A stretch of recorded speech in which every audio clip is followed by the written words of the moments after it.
Peace. Peace is a stress-free state of security and calmness. We all need peace, whether we are young or old, rich or poor, educated or uneducated, believer or unbeliever. We all have moments of stress and anxiety. John 14:27 says, "Peace I give unto you, peace I leave unto you, not as the world does, do I give unto you. Let not your hearts be troubled." You know, a couple of years ago, I had a dream where I was trying to cast out a demon, and the demon would not leave. I tried everything I could, but nothing worked. But there was this still small voice inside my heart that said to me, "Release the peace of God."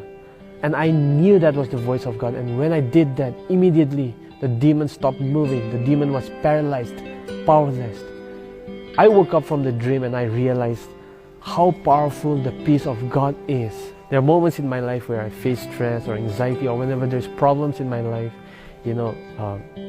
I always come back to this word, the peace of God. And every time I stand on this word and the revelation that I got through my dream, it always gives me a sense of security, calmness, peace, and even the courage and boldness to face all of this. So I want to encourage you guys, God's will and His desire for us, for you and I, is to experience this peace. And it is found only in Jesus Christ. And it is a free gift for you and I. You can have it too. Kindness. I don't know about you, but sometimes it is really hard to be nice and kind and do good to those around us. Kindness is a fruit of the Spirit. Kindness means to be selfless, compassionate, merciful, generous, considerate, caring, and gracious. Jesus was selfless, compassionate. He talked, walked, and lived a life of kindness, even to those undeserving ones. As believers of Jesus, we are called to be people bearing the fruit of the Spirit of kindness, not only to the people we love or who are kind to us, but even to the undeserving ones, to strangers, to people who cannot repay kindness back to us. In the present pandemic crisis, I encourage you not to focus on the problems, but to come out of our comfort zones and to be kind and compassionate and merciful with our words and even with our actions, and do acts of kindness which may also cost you as acts of sacrifice. Let us lay down selfishness, judgmentalism, and ask the Lord to fill us with the same spirit of kindness that was with Jesus. Kindness is a gift that everyone can give, and kindness is also contagious. Kindness is a lifestyle we are called to live. God bless you. They say love is a many splendid thing, or that it is just an emotion, but I beg to differ. Love is a man named Jesus. John 3:16, it talks about a Savior leaving His divinity and coming down to lay down His life for a broken and dying humanity.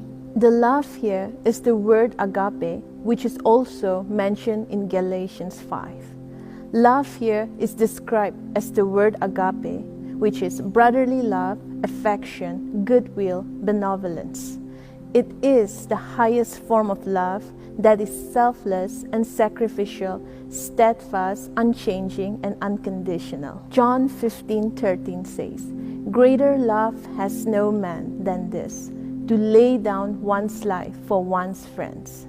So friends, today we have the greatest privilege of being loved and to be called as friends of God, all because of what Jesus, our friend, had done for us. So how do we steward this privilege? Matthew 22:37-39 says, Jesus replied, "To love the Lord your God with all your heart, with all your soul, and with all your mind. This is the first and greatest commandment." And it goes on to say to love your neighbor as you love yourself.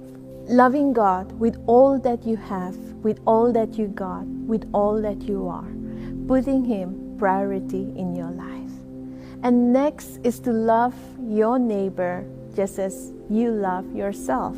See, we need to understand that for us to truly love people, we need to learn to receive His love, because it is with that love we love others.